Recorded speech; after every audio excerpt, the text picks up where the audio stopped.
You know, when a really great employee puts in their notice, it usually feels like that's it. Chapter closed. But what if goodbye isn't the end of the story? What if it's more like, see you later? Let's get into this because what happens after someone quits is turning into one of the biggest, most fascinating stories in the modern workplace. I mean, the sheer scale of this is kind of mind-blowing. Check this out. It's projected that by early 2025, a whopping 35% of all new hires will actually be former employees coming back into the fold.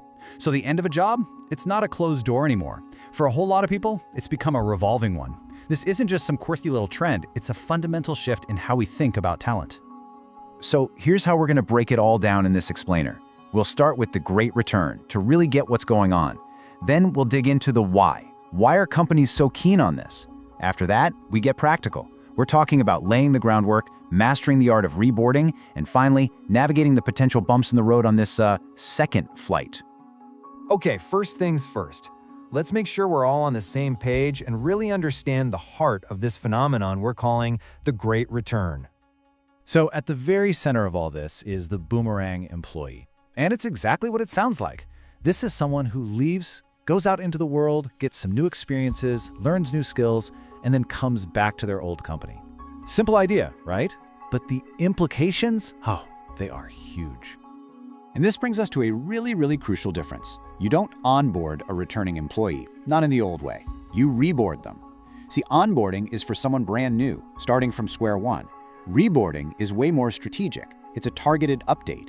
It's all about bridging the gap between what they knew back then and what's different now. It's just smarter, faster, and way more effective. And hey, if you think this is just some fringe idea, think again. A recent survey found that almost half, 48%, of workers would seriously consider returning to a company they used to work for. This isn't just a one-way street with companies wanting people back. Employees are actively looking to return. The talent pool is right there and it's massive. And that interest is exactly why this makes so much sense for businesses. Which leads us perfectly to our next question. Why bother? Why are so many companies rolling out the welcome mat? What's the real strategic advantage here? Well, from a pure business standpoint, it's pretty much a no-brainer.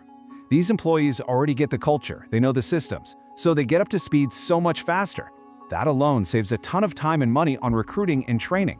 And think about it, you're not just getting back all that valuable knowledge they walked out the door with, you're also getting all the brand new skills and perspectives they picked up while they were away. It's a total strategic win-win.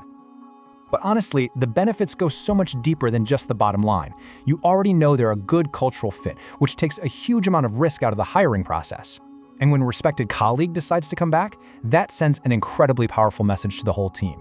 It says, hey, this place, it's worth coming back to. And that returning employee often comes back with this renewed loyalty and commitment, ready to really dig in. Okay, but here's the thing. A successful return doesn't just happen. It takes some real prep work. You have to set the stage properly. So let's talk about laying that groundwork. A great reboarding experience, it actually begins way earlier, sometimes months or even years before they come back, with a great offboarding. You have to part on good terms. From there, it's about keeping in touch, maybe through an alumni network. Then, when a return looks like a real possibility, you have to be open and honest about why they left in the first place. Make sure the fit is still right, and only then do you streamline the hiring and get all the logistical stuff sorted out before their first day back. All right, so you've done the prep, the groundwork is solid. Now for the main event, the actual art of reboarding. How do you make sure this second flight is a smooth one? Here's the playbook. First, give them a clear roadmap for their first few weeks. Make sure their orientation is focused only on what's new. Don't waste their time on stuff they already know. And please, don't assume they remember everything. Offer some refresher training.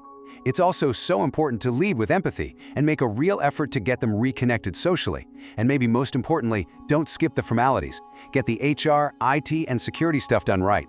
This isn't just a casual reunion. It's a strategic rehire. But you know, a checklist is just a checklist. It'll only get you so far because the real art of reboarding, it goes so much deeper than just tasks and training modules. And this, right here, is the heart of it.